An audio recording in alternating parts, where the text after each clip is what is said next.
18+ को तो किसी न किसी तरह अगले कुछ महीनों में वैक्सीन लग जाएगी, लेकिन नए नए वेरिएंट्स और बच्चों में बढ़ते संक्रमण को लेकर अब पेरेंट्स में अपने बच्चों की चिंता सताने लगी है। फाइजर की वैक्सीन बच्चों के लिए अप्रूवल पाने वाली दुनिया की पहली कोरोना वैक्सीन हो गई है। कनाडा के ड्रग रेगुलेटर हेल्थ कनाडा ने 12 से 15 साल तक के बच्चों को ये वैक्सीन लगाने की इजाजत दे दी है। इससे पहले ये वैक्सीन 16 साल से ज्यादा उम्र वालों को लगाई जा रही थी। फाइजर बायोएनटेक की कोरोना वैक्सीन को 12 से 16 वर्ष तक के बच्चों को लगाने की इजाजत मिलने की उम्मीद है। फाइजर की वैक्सीन के ट्रायल्स जनवरी से मार्च तक हुए हैं। इसकी इफेक्टिवनेस 100% साबित हुई है। अमेरिका में ही फाइजर के अलावा मॉडर्ना और जॉनसन एंड जॉनसन की वैक्सीन के भी बच्चों में ट्रायल्स किए जा रहे हैं। मॉडर्ना की वैक्सीन के ट्रायल्स के नतीजे जून में आने की उम्मीद है, वहीं जॉनसन एंड जॉनसन की वैक्सीन के नतीजे उसके बाद आएंगे, यानी साल के अंत तक दोनों ही कंपनियों की वैक्सीन सभी बच्चों के लिए उपलब्ध हो सकती है। अमेरिकी कंपनी नोवावैक्स ने भी 12 से 17 साल के आयु वर्ग के 3000 किशोरों पर अपनी वैक्सीन के ट्रायल शुरू कर दिए हैं। नोवावैक्स की वैक्सीन को अब तक किसी भी देश में मंजूरी नहीं मिली है। इसमें शामिल हो रहे बच्चों की 2 साल तक निगरानी की जाएगी।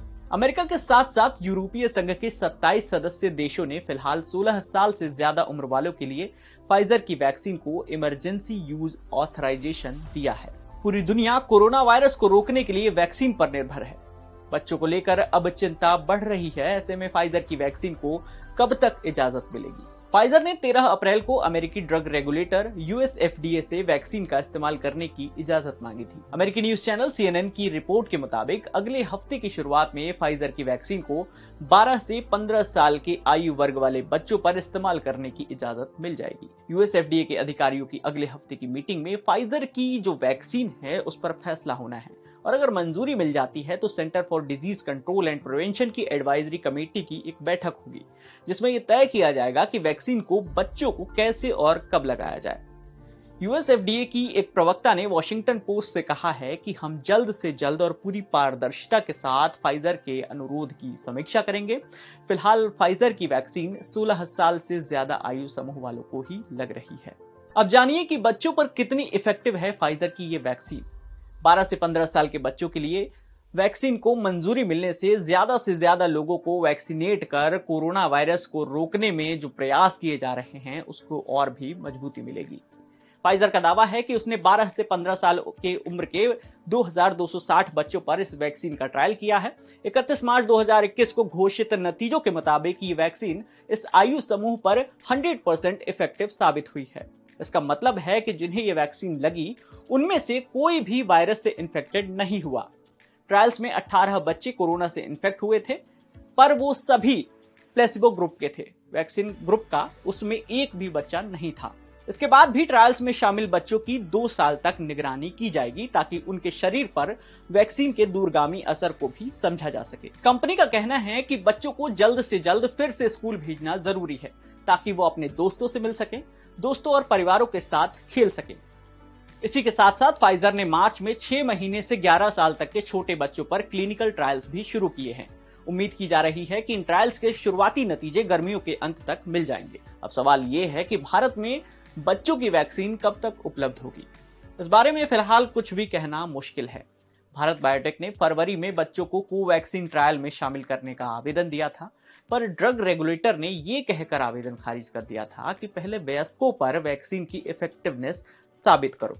इसके बाद मार्च में कहा गया कि भारत बायोटेक जल्द ही बच्चों पर अपनी वैक्सीन के ट्रायल शुरू कर सकता है। हालांकि पिछले महीने ही भारत बायोटेक ने फेज 3 ट्रायल्स के दूसरे अंतरिम नतीजे जारी किए और कहा कि उसकी वैक्सीन 78% तक इफेक्टिव है। इन नतीजों के आधार पर उम्मीद की जा सकती है कि कोवैक्सीन को बच्चों पर ट्रायल करने की अनुमति जल्द मिल जाएगी। इसके बाद ही भारत में बच्चों के बीच इस वैक्सीन का ट्रायल हो सकेगा। पिछले महीने भारत सरकार ने विदेशी वैक्सीन को मंजूरी देने का फैसला किया है। इसके तहत फाइजर, मॉडर्ना के साथ साथ जॉनसन एंड जॉनसन की वैक्सीन भी भारत में उपलब्ध होने के आसार हैं। अगर अमेरिका और यूरोपीय यूनियन ने बच्चों के लिए वैक्सीन को मंजूरी दे दी तो प्राइवेट मार्केट में आने वाली विदेशी वैक्सीन को देश में बच्चों को लगाने की इजाजत दी जाती है या नहीं, ये भी देखना होगा। ऐसे ही और भी नॉलेज बढ़ाने वाले वीडियोस देखने के लिए जुड़े रहिए दैनिक भास्कर ऐप के साथ।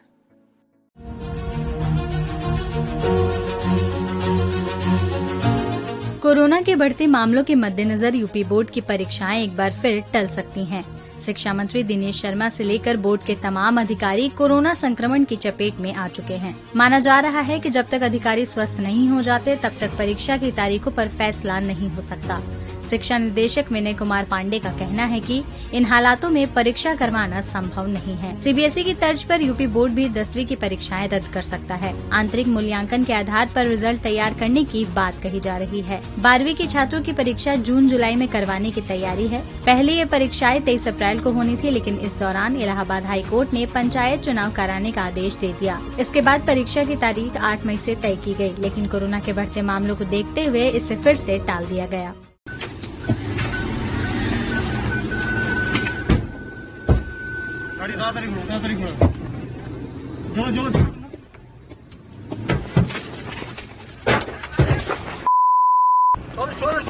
चलो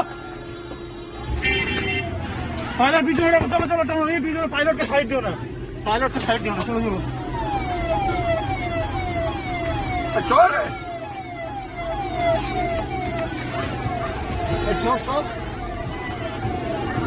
है पायलट पीछे रखो, पायलट अरे चलो चलो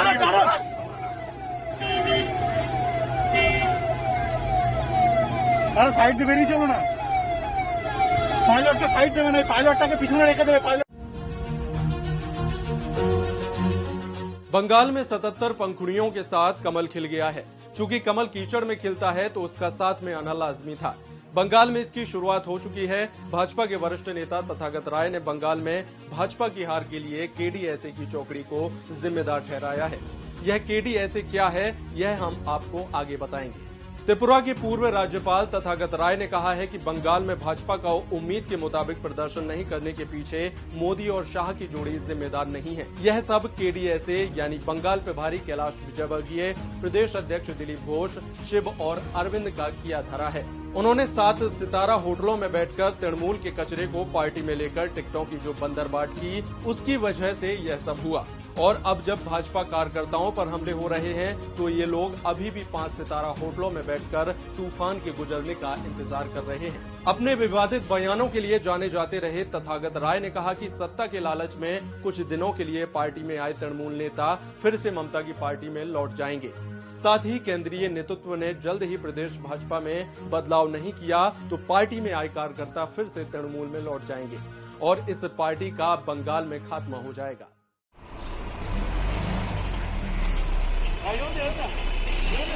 महाराष्ट्र एटीएस ने गुरुवार को एक बड़ी कार्रवाई को अंजाम दिया है। 7 किलो यूरेनियम के साथ एटीएस ने 2 लोगों को गिरफ्तार किया है। ठाणे से गिरफ्तार दोनों आरोपी पिछले कई दिनों से यूरेनियम बेचने के लिए ग्राहकों की तलाश कर रहे थे। आरोपियों की पहचान ताहिर और जिगर पांडे के रूप में हुई है। फिलहाल एटीएस ये पता लगाने की कोशिश कर रही है कि आरोपियों तक यूरेनियम कैसे पहुंचा और इसका इस्तेमाल क्या विस्फोटक बनाने में किया जाना था।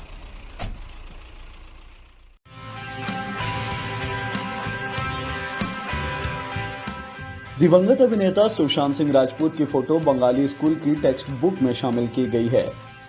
यह फोटो सुशांत के सीरियल पवित्र रिश्ता से ली गई है, जिसमें उनकी पत्नी का रोल कर चुकी और उनकी गर्लफ्रेंड रही अंकिता लोखंडे और उनके बेटे का रोल करने वाला चाइल्ड आर्टिस्ट भी दिखाई दे रहा है। बताया जा रहा है कि फोटो का इस्तेमाल बच्चों को फैमिली वैल्यूज बताने के लिए किया गया है। इसमें सुशांत को एक पिता के रूप में चित्रित किया गया है।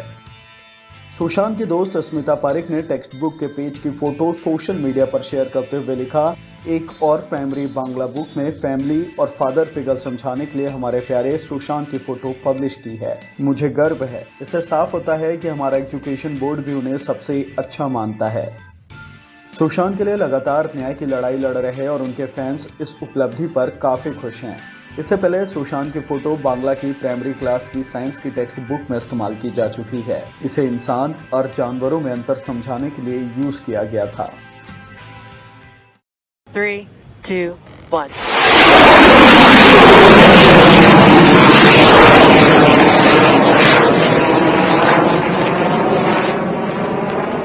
कितना हसीन ख्वाब है ना ये, एक दूसरी दुनिया में चले जाना और वहां जिंदगी बसाना। आज से कुछ दशक पहले तक ये महज ख्वाब ही लगता था, लेकिन एक कंपनी है जो इंसान के इस ख्वाब को पूरा करने में लगी हुई है। उसका नाम है स्पेसएक्स। आज SpaceX का बर्थडे है। 6 मई 2002 को SpaceX की स्थापना हुई। इसके फाउंडर हैं एलन मस्क। जी हाँ, वही एलन मस्क जो इसी साल 7 जनवरी को दुनिया के सबसे अमीर व्यक्ति बने थे। एलन मस्क की इच्छा थी कि अंतरिक्ष में जाने का खर्च कम हो ताकि लोग मार्स यानी मंगल ग्रह पर आसानी से बच सके। तो साल 2008 में SpaceX अंतरिक्ष में सैटेलाइट भेजने वाली दुनिया की पहली प्राइवेट कंपनी बनी। उस सैटेलाइट का नाम था Falcon 1। साल 2010 से कंपनी ने Falcon 9 सीरीज के रॉकेट लॉन्च करना शुरू किए और अब तक 117 Falcon 9 सीरीज के रॉकेट का सफल लॉन्च कर चुकी है। SpaceX ने असली करिश्मा किया 30 मई 2020 को।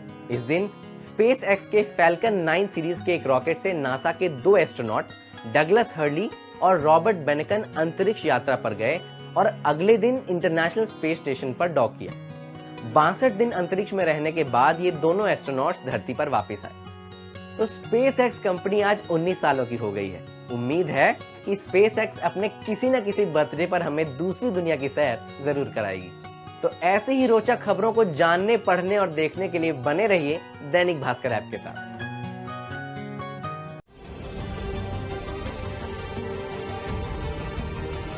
कोरोना की मौजूदा स्थिति को देखते हुए भारतीय क्रिकेट कंट्रोल बोर्ड BCCI ने हाल ही में IPL स्थगित कर दिया है। इसी मौके का फायदा उठाने के लिए singing reality show Indian Idol 12 के मेकर्स ने स्ट्रैटेजी में बदलाव किया है। चैनल ने आखिरी मौके पर अपने एपिसोड टेलीकास्ट से स्ट्रैटेजी में कुछ फेरबदल किया है। शो से जुड़े करीबी सूत्र ने बताया, इंडियन आइडल वीकेंड शो है, इसी दौरान IPL के बड़े मैच भी होते हैं। इस बात में कोई संदेह नहीं है कि IPL से शो के TRP पर असर जरूर पड़ता है। इसी बात को ध्यान में रखते हुए चैनल इस हफ्ते 8 और 9 मई को boys versus girls special episode telecast करने वाला था। इस स्पेशल एपिसोड के लिए अनु मलिक और मनोज मुंतशिर ने बतौर जज शूट भी किया था। हालांकि जैसे ही IPL रद्द होने की खबर वायरल हुई तो चैनल ने इस एपिसोड के टेलीकास्ट को रोक दिया। सूत्रों के मुताबिक कुछ हफ्तों पहले मेकर्स ने legendary singer composer Kishore Kumar का एक स्पेशल एपिसोड शूट किया था। प्लानिंग के मुताबिक ये स्पेशल एपिसोड IPL के खत्म होने के बाद टेलीकास्ट होना था, लेकिन अब ये एपिसोड इसी हफ्ते से प्रसारित होगा। मेकर्स और चैनल को यकीन है कि किशोर कुमार वाला स्पेशल एपिसोड ऑडियंस को एंटरटेन करने में कामयाब होगा और शो के TRP जरूर बढ़ेगी।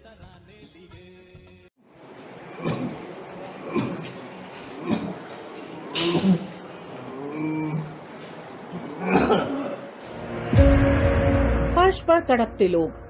ये देखो भाई साहब, 2 घंटे के डले उनके पास, किसी के पास नहीं है, इनके पास भी नहीं, उधर उधर घूमते पड़े हैं।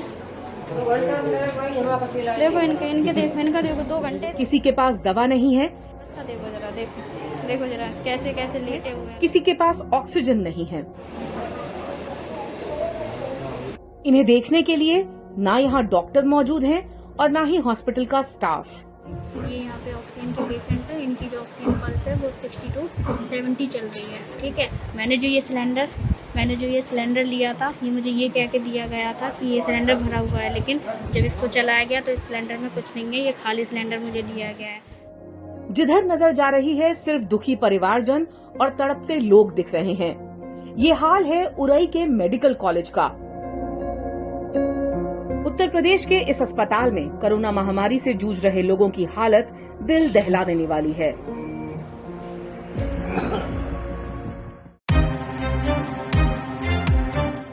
मेरा नाम सैयद इब्राहिम है।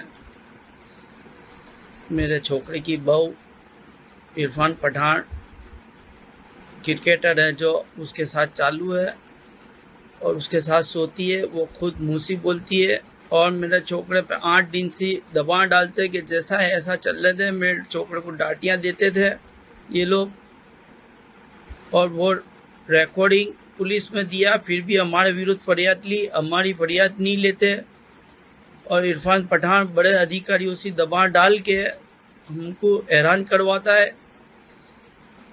आज हमारी ऐसी नौबत आ गई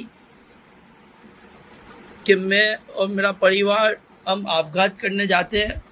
हम लोग पुलिस स्टेशन जाएंगे, वहाँ दवा पी लेंगे। ये हैरान कराए हमारे को, हम बहुत हैरान हो गएंगे। बहुत दबाव लाते ये लोग। वो यहाँ रह के भी हैरान करती थी हमारे को और अभी भी हैरान करते ये लोग हमारे को। आज PSI परमार ने मेरे को बुलाया है और वहाँ हमको हैरान करेंगे। हम इतने तंग आ गए। मैं पुलिस खाते के अंदर नौकरी की जिंदगी दी, सेवा दी, मैं पुलिस खाते का होते हुए हमको इंसाफ नहीं मिलता तो दूसरों को कैसे मिलेगा। भाइयों, हमारे मरने के बाद तुमसे आशा है कि हमको इंसाफ मिले, ऐसा करना। अभी एक जवान लड़का है, बहू उसकी होवे ना सोवे, उसके साथ वो कैसे चलाएगा। ऐसा चोखा कहती है, रिकॉर्डिंग पुलिस में देते हुए भी भाई हमको खोटी खोटी फरियादें करके हैरान करा जाता है, न हमारी फरियाद लेते नहीं है। आज ये नौबत आई है कि हम हमारी जान देते हैं। हमारी जान के बाद भाइयों साथ देना, बस इतनी ख्वाहिश है।